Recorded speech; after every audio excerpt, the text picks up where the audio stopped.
जो व्यवस्था है वो प्रो इनकम्बेंट है। आप देखिए, जनरल साहब से बड़ा इसका कोई उदाहरण नहीं हो सकता है। ये करत के रहने वाले हैं, बिहार के सबसे काबिल बेटों में इनकी गणना होनी चाहिए।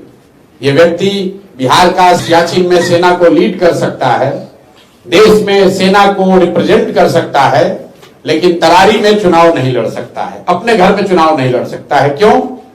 क्योंकि यहां के इलेक्टोरल रोल में, मतदाता सूची में इन्होंने अपना नाम दर्ज नहीं कराया है। जहां पर वो नौकरी करता है, उसकी जिम्मेवार नागरिक होने के नाते ये जिम्मेवारी है कि वहां वोट दे। जनरल साहब नोएडा में रहते थे, नोएडा में इनका वोटर लिस्ट में नाम है, वहां से हम लोगों ने नोटिफाइड कॉपी यहां लगाया, फॉर्म 8 भी भरा और यहाँ के प्रशासन को यह अनुरोध किया कि इनका मतदाता सूची में यहाँ नाम शामिल किया जाए। लेकिन रूल का हवाला देकर यहाँ के प्रशासन और इलेक्शन कमीशन ने यह कहा कि 15 तारीख के बाद जब आचार संहिता लागू हो गई तो हम लोग नया मतदाता सूची में नाम नहीं जोड़ सकते। हम लोगों ने अपनी ओर से सारी कानूनी सलाह ली, जितने यहाँ कानूनविद हैं यहाँ पर सुप्रीम कोर्ट में हर जगह बात की, कोई रास्ता नहीं मिला तो हम लोगों ने जनरल साहब से अनुरोध किया। अब हमारे पास एक ही विकल्प जनसुराज के पास था, या तो हम लोग इसको राजनीतिक मुद्दा बनाते या फिर नेगेटिव सोच से हटकर एक पॉजिटिव प्रयास के लिए शुरुआत करें। जनरल साहब ने अपनी मुलाकात में मुझे बताया कि भाई प्रशांत जी, मैं तो बिहार में आपके जनसुराज के प्रयास से प्रभावित होकर बिहार में सेवा करने आया हूं, तो अगर भगवान ये चाहते हैं कि पहले मैं सेवा कर लूं उसके बाद किसी पद के लिए लड़ाई लड़ूं, तो इसमें दिक्कत क्या है? पहले से जो आपके 4-5 साथी मेरे जुड़ने से पहले जो लोग तरारी में उम्मीदवारी के दावेदार थे, उनमें से किसी एक व्यक्ति को चुन लिया जाए। और सबने मिलकर यह फैसला किया कि किरण जी को इनके क्षेत्र में किए गए प्रयास के आधार पर जनसुराज का उम्मीदवार बनाया जाए। तो मैं इनको अपने दिल से जनसुराज परिवार की तरफ से शुभकामना देता हूं।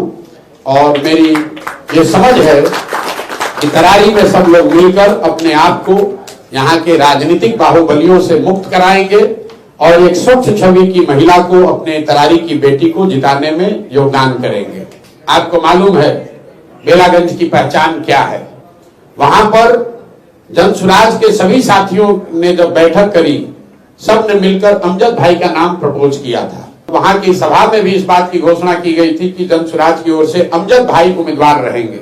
अमजद भाई ने खड़ा होकर कहा कि मेरी जगह पर प्रोफेसर खिलाफत हुसैन जी अगर चुनाव लड़े तो अच्छा है। अमजद भाई से मेरी जो बातचीत हुई, भाई आपको उम्मीदवारी मिल रही है, क्यों नहीं लड़ना चाहते हैं? मैं कैमरे पर खुलासा करना चाहता हूं, क्यों नहीं लड़ना चाहते? सामान्य परिवार के बच्चों के लिए चुनाव लड़ना आसान बात नहीं है। अमजद साहब 2-3 चुनाव लड़ चुके हैं, वहां से लड़ने वाले में इनकी छवि है, साधारण परिवार के बच्चे हैं। इन्होंने मुझे व्यक्तिगत तौर पर कहा कि प्रशांत जी, चुनाव लड़ते लड़ते हम लोग फिनेंशियली टूट गए हैं, 7-8 महीने के लिए फिर चुनाव लड़े, फिर 25 में चुनाव होगा, इसलिए कोई दूसरे को ही लड़ाइए, क्योंकि कितनी बार हम लोग चुनाव लड़ेंगे। और उनके भावना का सम्मान करते हुए उन्होंने प्रोफेसर खिलाफत हुसैन जी का नाम प्रपोज किया। खिलाफत हुसैन जी ने भी खड़ा होकर कहा कि हम इस क्षेत्र के आदमी नहीं हैं।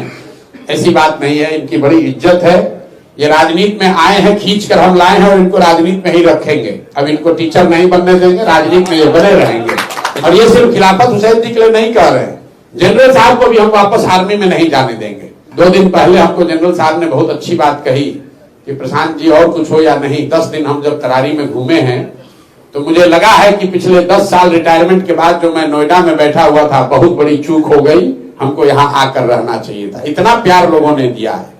तो प्रोफेसर खिलाफत हुसैन और जनरल एसके सिंह कहीं नहीं जा रहे हैं, जनसुराज का हिस्सा बनकर मजबूती से बिहार को सुधारने के इस प्रयास में जुड़े रहेंगे। और मैं अपने दिल से अमजद भाई का भी धन्यवाद कर रहा हूं। इसलिए धन्यवाद कर रहा हूं कि जनसुराज की जीत के लिए वहां के कार्यकर्ताओं के डिमांड पर इन्होंने अपनी व्यक्तिगत आर्थिक परिस्थितियों को थोड़ा नजरअंदाज कर भी लड़ना स्वीकार किया है। और प्रोफेसर खिलाफत हुसैन के आशीर्वाद से, दुआ से मजबूती से वहां चुनाव लड़ेंगे। और मेरा विश्वास है कि बेलागंज में भी हम लोग को सफलता मिलेगी।